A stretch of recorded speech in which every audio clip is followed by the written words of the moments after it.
Puji Tuhan, kita sudah memuji dan mempermuliakan nama Tuhan. Percaya Tuhan bertata di atas puji-pujian kita, dan kita akan belajar daripada firman Tuhan. Mari kita buka 2 Raja-Raja 2, ayat yang ke-9 dan ayat yang ke-10.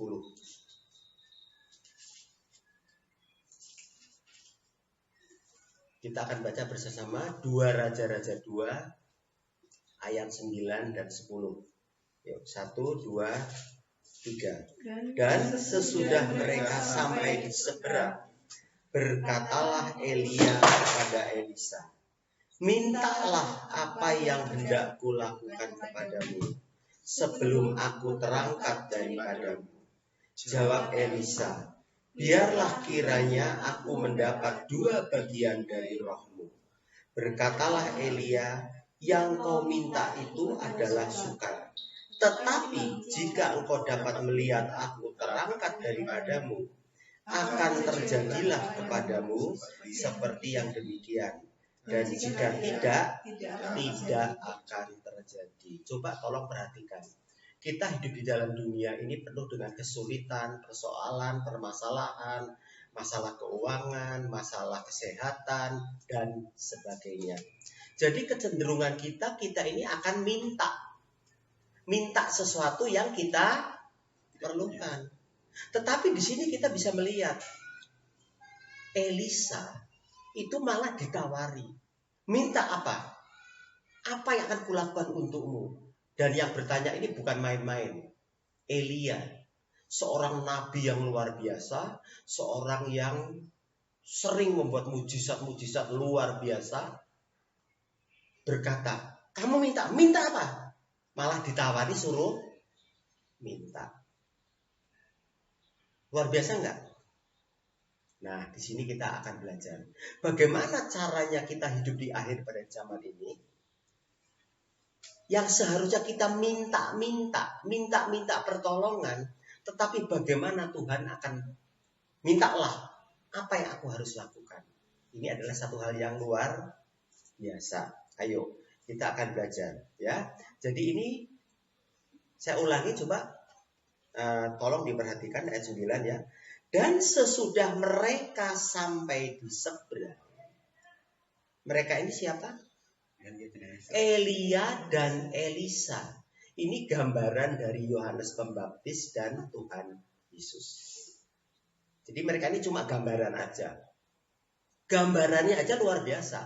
Apalagi yang sesungguhnya ya.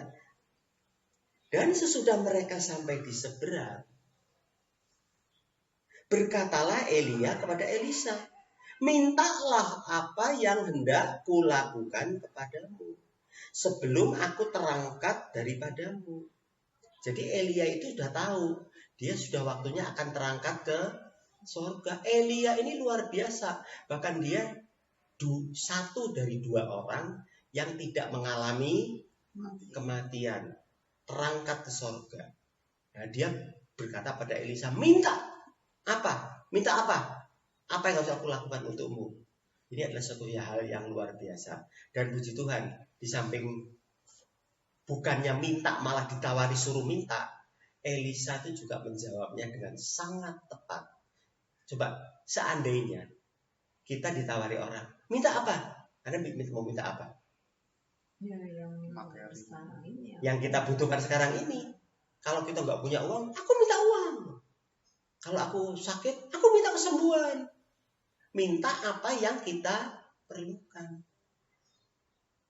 Itu kalau ditawari minta. Siapa yang mau nawari seperti itu? Nggak ada, kecuali Tuhan. Tapi ada syaratnya supaya kita mendapatkan kesempatan yang langka seperti Elisa ini. Dan kita lihat dulu ya jawaban. Jawab Elisa, biarlah kiranya aku mendapat 2 bagian dari rohmu. Ini sampai sekarang masih banyak perdebatan, penafsiran. Ini maksudnya apa? Dan sebagian besar mengatakan Elisa itu minta bikin mujizat 2 kali lipat dari Elia. yang banyak diajarkan seperti itu. Tapi nanti kita akan melihat apa sebetulnya yang dimaksudkan oleh Elisa, ya. Jadi biarlah kiranya aku mendapat 2 bagian dari rohmu. Apa jawab Elia? Berkatalah Elia, yang kau minta itu adalah sukar. Tetapi jika engkau dapat melihat aku terangkat daripadamu, akan terjadilah kepadamu seperti yang demikian. Dan jika tidak akan terjadi. Ini permintaan yang luar biasa, yang harus kita akan pelajari. Bagaimana kalau kita ditawari seperti itu? Kalau ditanyain, kamu mau minta apa? Minta aja, nanti akan lakukan. Kita harus belajar seperti Elisa. Elia sendiri, waduh, ini sukar sekali ini. Tapi kalau kamu nanti bisa ngelihat aku terangkat, padahal cuma 2 orang yang terangkat. Enoch nggak ada yang lihat. Elia terangkat, yang melihat cuma Elisa. Ini gambaran Tuhan Yesus. Oke ya, sekarang kita akan belajar. Sebelum kita mendapatkan itu, bagaimana Tuhan berkata pada kita, mintalah apa yang kamu ingin kulakukan padamu. Tapi dulu syaratnya, bagaimana caranya supaya kita ini mendapatkan penawaran itu. Ternyata ada ujiannya. Yuk kita buka dari ayat yang pertama. 2 Raja-Raja 2 ayat yang pertama. Ternyata sebelum Elia mengatakan minta apa yang aku lakukan padamu, ternyata Elia itu juga sudah meminta sesuatu kepada Elisa. Ya, saya baca dari ayat 1. Menjelang saatnya Tuhan hendak menaikkan Elia ke sorga dalam angin badai, Elia dan Elisa sedang berjalan dari Gilgal. Jadi Elia dan Elisa itu harus berjalan bersama. Dan mereka itu sedang berada di Gilgal. Kemudian berkatalah Elia kepada Elisa, baiklah tinggal di sini, sebab Tuhan menyuruh aku ke Betel. Jadi sewaktu Elia dan Elisa ada di Gilgal, Elia itu bilang, Elisa, kamu tinggal di sini ya, aku mau pergi ke Betel. Tapi apa jawab Elisa? Tetapi Elisa menjawab, demi Tuhan yang hidup dan demi hidup sendiri, sesungguhnya aku tidak akan meninggalkan engkau. Jawaban Elisa itu, enggak, aku tidak mau tinggal di Gilgal, tapi aku mau ikut engkau ke Betel. Apa sih Gilgal itu? Gilgal itu berbicara mengenai, dalam arti katanya itu bulatan. Jadi ini berbicara simbol dari dunia. Elia dan Elisa sedang berjalan di dunia, sedang beraktivitas di dunia. Nah, Elia itu ngetes, menguji Elisa. Elisa, kamu tinggal aja di dunia ini ya. Aku mau pergi ke Betel. Betel itu apa? Rumah Allah, rumah Tuhan. Jadi Elia mau ke rumah Tuhan. Dia nguji. Kamu tinggal di dunia aja ya. Aku mau pergi ke rumah Tuhan. Puji Tuhan, Elisanya tidak. Aku di dunia kan karsa bersama-sama dengan engkau. Kalau engkau ke rumah Allah, aku juga ikut. Jadi akhirnya ujian pertama itu lulus. Terus ya. Jadi Elia pergi ke Betel, Elisanya ikut. Ya. Tetapi Elisa menjawab, demi Tuhan yang hidup, aku tidak akan meninggalkan engkau. Lalu pergilah mereka ke Betel. Kita loncat aja. Udah sampai di Betel, ayat 4 ya. Ayat 3 nggak ada hubungan. Berkatalah Elia kepadanya, hei Elisa, baiklah tinggal di sini, di Betel. Sebab Tuhan menyuruh aku ke Yeriko. Tetapi jawabnya, demi Tuhan yang hidup dan demi hidupmu sendiri, sesungguhnya aku tidak akan meninggalkan engkau. Lalu mereka pergi ke Yeriko. Betel itu rumah Tuhan. Tadi kan di dunia. Elisa sudah ikut ke rumah Tuhan. Bagus nggak? meninggalkan dunia masuk ke rumah Tuhan. Tapi Ternyata tidak cukup kita ini tinggal di rumah Tuhan. Elia ingin lebih lagi, mau pergi ke Yeriko. Elisanya luar biasa, disuruh tinggal di rumah Tuhan. Kan bagus tinggal di rumah Tuhan. Aku ikut engkau ke Yeriko. Elisa ternyata ingin naik tingkat. Yeriko itu apa? Yeriko itu artinya kota pohon korma. Kotanya itu berbau harum. Jadi kalau kita tinggal di Betel, di rumah Tuhan, hanya rutinitas. Wah, kita orang Kristen, kita percaya Yesus, tapi nggak bau harum, tidak berdampak untuk orang lain, nggak ada gunanya. Yeriko adalah tempat yang berbau harum.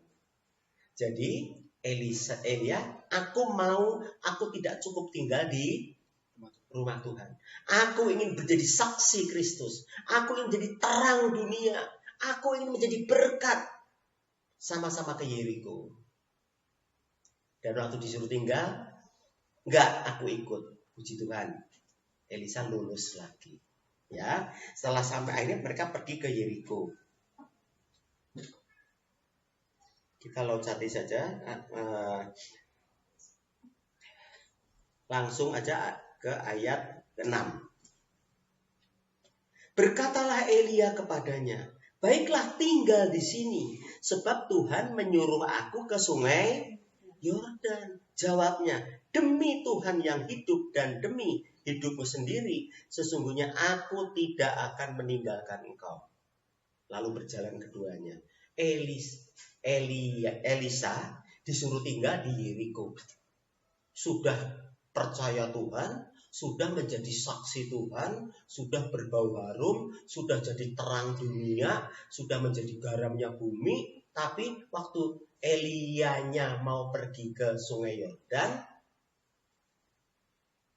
Elisa ditinggal, nggak mau. Dia lulus lagi, dia ikut sampai sungai Yordan. Sungai Yordan itu apa sih? Coba tolong diperhatikan, ya. Sungai Yordan itu satu-satunya sungai di muka bumi ini yang tidak berlika-liku. Tujuannya jelas, dari Danau Galilea sampai ke Laut Mati. Walaupun ada belok-beloknya sedikit, tetapi dulunya tuh dia selalu mengalir. Dia selalu berjalan lurus, tidak berbelok ke kanan kiri. Coba tolong perhatikan. Di Jogja ini ada berapa sungai? Sungai Code, Sungai Progo, Sungai dan sebagainya. Semua belok. Sungai di luar nanti semua begitu. Sungai Yordan itu memang gambaran bagaimana orang yang taat sama Tuhan, betul-betul setia, tidak menyimpang, tidak ke kanan ke kiri. Dan kalau kita tidak cukup berbau harum, kita tetap di hadapan Tuhan itu benar lurus, kita akan mendapatkan sesuatu yang luar biasa. Apa itu? Kita lihat, ya. Apa yang mereka peroleh, si Elisa dan Elia. Nah, ayat langsung 8 aja. Lalu Elia mengambil jubahnya, digulungnya, dipukulkannya ke atas air itu. Maka terbagilah air itu ke sebelah sini dan ke sebelah sana. Sehingga menyeberanglah keduanya dengan berjalan di atas tanah yang kering. Ternyata mujizatlah yang tersedia kalau kita berani meninggalkan Gilgal untuk pergi ke Betel. Kita tidak tinggal di Betel, tetapi pergi ke Yeriko, berbau harum. Tidak tinggal di Yeriko, tapi sampai ke sungai Yordan. Betul-betul dari awal sampai akhir tetap ikut Tuhan. Dan di sungai Yordan itu, Elia mencopot jubahnya. Nanti jubahnya ini diwariskan ke Elisa. Dan dengan jubah itu bisa membuatmu mujizat. Itu yang Tuhan inginkan untuk kita lakukan. Jangan puas menjadi orang dunia yang sukses secara materi, secara pangkat, tapi tidak masuk rumah Tuhan. Mari kita masuk ke rumah Tuhan. Jangan puas di rumah Tuhan cuma jadi rutinitas belaka. Hanya orang tahu kita ini orang percaya Yesus. Ayo menjadi orang yang berfungsi, yang betul-betul berbau harum, terang dunia. Berhenti di situ? Tidak. Pergi ke Sungai Yordan, menjadi seperti Sungai Yordan, dan akhirnya bisa bikin mujizat. Nah, di sini kita lihat Elisa itu lulus ujian. Nah, setelah lulus, apa yang terjadi? Ayat 9 yang tadi sudah kita baca. Dan sesudah mereka sampai di seberang, berkatalah Elia kepada Elisa. Enggak bilang, udah kamu tinggal di sini, aku tak pergi ya. Enggak. Tapi apa? Mintalah apa yang hendak kulakukan kepadamu sebelum aku terangkat daripadamu. Jawab Elisa, biarlah kiranya aku mendapat 2 bagian dari rohmu. Berkatalah Elia, yang kau minta itu adalah sukar. Tetapi jika engkau dapat melihat aku terangkat daripadamu, maka terjadilah kepadamu seperti yang demikian. Dan jika tidak, tidak akan terjadi. Lalu apa yang terjadi berikutnya? Sedang mereka berjalan terus sambil berkata-kata, tiba-tiba datanglah kereta berapi dengan kuda berapi memisahkan keduanya. Lalu naiklah Elia ke sorga dalam angin badai. Ketika Elisa melihat itu, jadi melihat syaratnya untuk mendapat tadi permintaan tadi apa? Elia melihat, Elisa bisa melihat. Berarti Elisa akan mendapatkan apa yang dia minta. Yang dia minta itu apa? 2 bagian dari rohnya Elia. Ya. Nah nih. Lalu naiklah Elia ke sorga dalam angin badai. Ketika Elisa melihat itu, maka berteriaklah ia, Bapakku, Bapakku, kereta Israel dan orang-orangnya yang berkuda. Kemudian tidak dilihatnya lagi, lalu direnggutnya pakaiannya, dikoyakkan jadi 2 koyakan, lalu dipungutnya, sudah itu dipungutnya jubah Elia. Jadi baju kita, kemah kita, masa lalu kita, yang itu nggak usah diurusin, dikoyakkan, diganti dengan jubahnya Elia. Sudah dipungutnya jubah Elia yang telah terjatuh. Lalu ia berjalan hendak pulang dan berdiri di sungai Yordan. Dan dia, baca selanjutnya ya, ia mengambil jubah Elia yang telah terjatuh itu, dipukulkannya ke atas air itu sambil berseru, di manakah Tuhan Allah Elia? Ia memukul air itu lalu terbagi ke sebelah sini dan ke sebelah sana. Maka menyeberanglah Elisa. Jadi akhirnya Elisa itu setelah lulus ujian dari Gilgal ke Betel, dari Betel ke Yeriko, dari Yeriko ke Sungai Yordan, dan dia tetap ikut, dia minta berdasarkan penawaran dari Elia, dan akhirnya dia bisa melihat Elia naik ke sorga, naik kereta berapi dan kuda berapi. Dia mendapatkan jubah, pakaiannya, masa lalunya, keduniawiannya, dia koyakkan semuanya. Dan dia menjadi orang yang luar biasa. Bahkan dia ada simbol dari Yesus. Nanti cerita selanjutnya itu luar biasa. Apa yang dilakukan oleh Elisa. Sampai tulangnya aja bisa membangkitkan orang mati. Karena ini adalah gambaran dari Yesus. Nah, tapi itu mungkin bicara lain waktu aja. Tapi yang pasti sekarang kita lihat apa sih yang dimaksudkan dengan 2 bagian dari roh ya. Kita ulangi. Mintalah apa yang hendak kulakukan kepadamu sebelum aku terangkat daripadamu. Jawab Elisa, biarlah kiranya aku mendapat 2 bagian dari rohmu. Apa yang dimaksudkan 2 bagian dari rohmu? Apa rohnya Elia itu? Aku minta kebanyakan dikatakan 2 kali lipat dari rohnya Elia.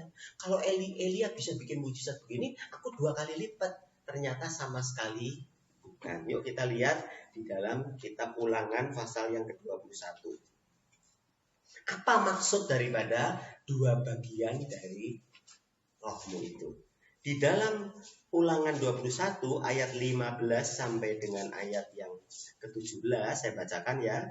Apabila seorang mempunyai 2 orang istri, yang seorang dicintainya dan yang lain tidak dicintainya, dan mereka melahirkan anak-anak lelaki baginya, baik istri yang dicintai maupun istri yang tidak dicintai, dan anak-anak sulung adalah dari istri yang tidak dicintai, maka pada waktu ia membagi warisan, harta kepunyaannya kepada anak-anaknya itu, tidaklah boleh ia memberikan bagian anak sulung kepada anak dari istri yang dicintai, merugikan anak dari istri yang tidak dicintai, yang adalah anak sulung. Tetapi ia harus mengakui anak yang sulung, anak dari istri yang tidak dicintai itu, dengan memberikan kepadanya apa?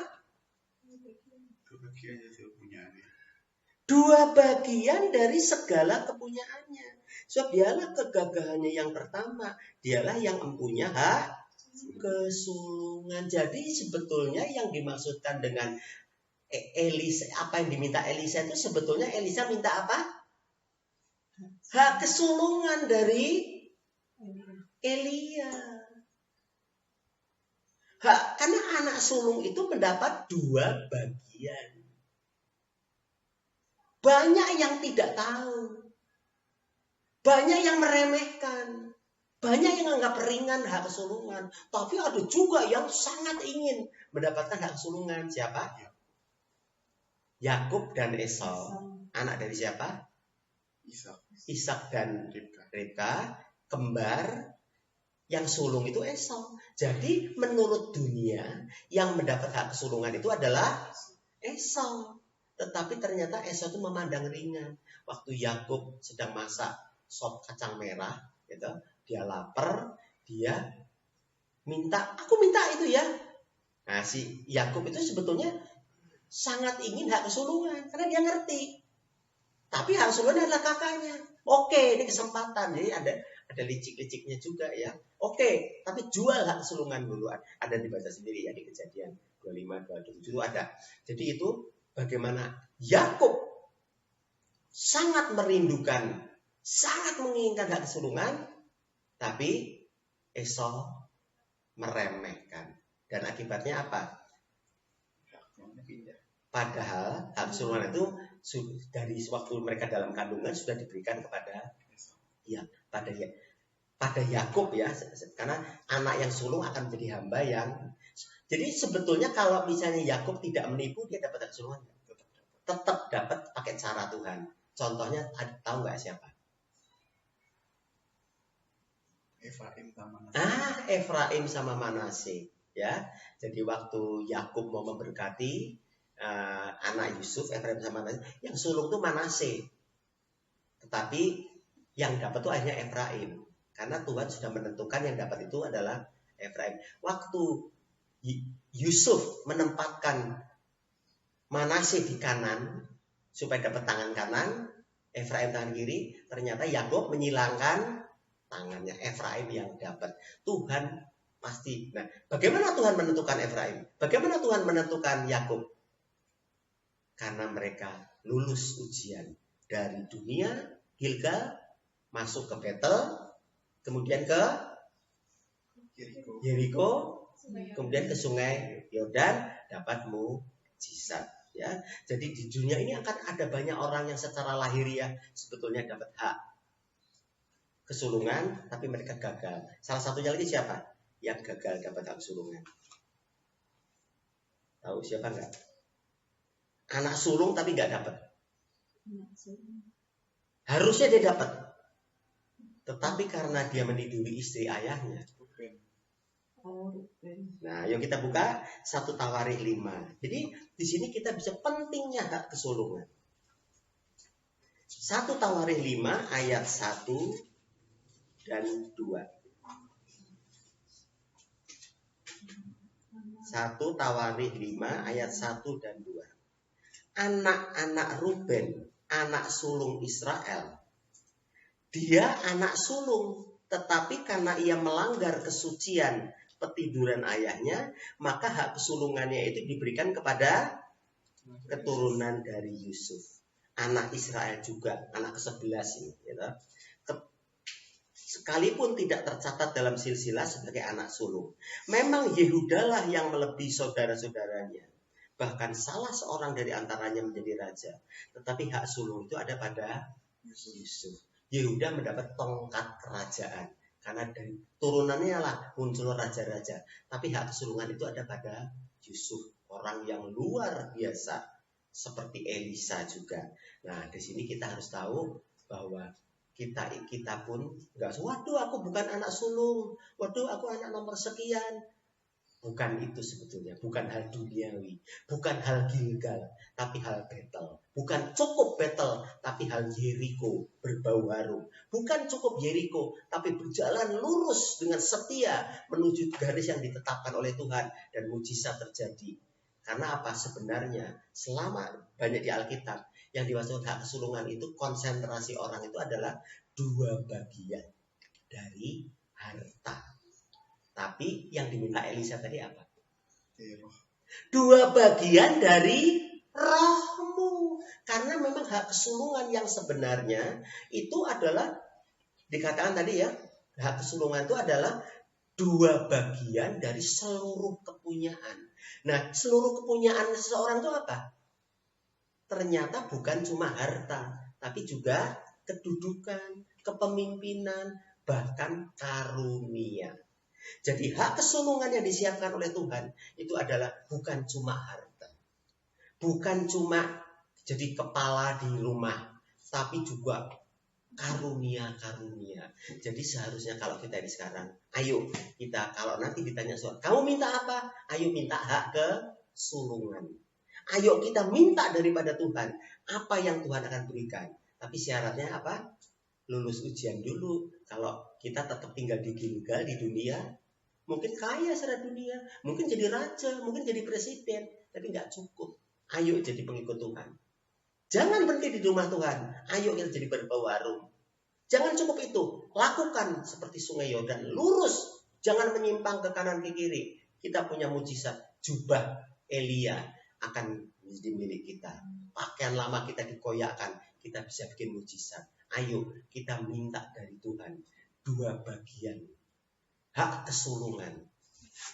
Termasuk harta. Tapi jangan fokus sama hartanya. Fokuslah kepada apa yang dipunyai oleh Tuhan. Percaya sama Tuhan? Tuhan punya apa? Emas dan perak Tuhan yang punya. Cuma itu aja?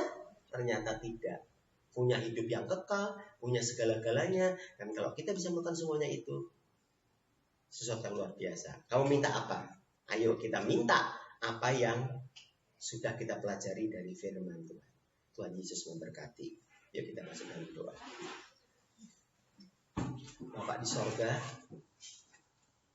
kami sudah beribadah pagi ini. Kami sudah memuji dan mempermuliakan nama-Mu.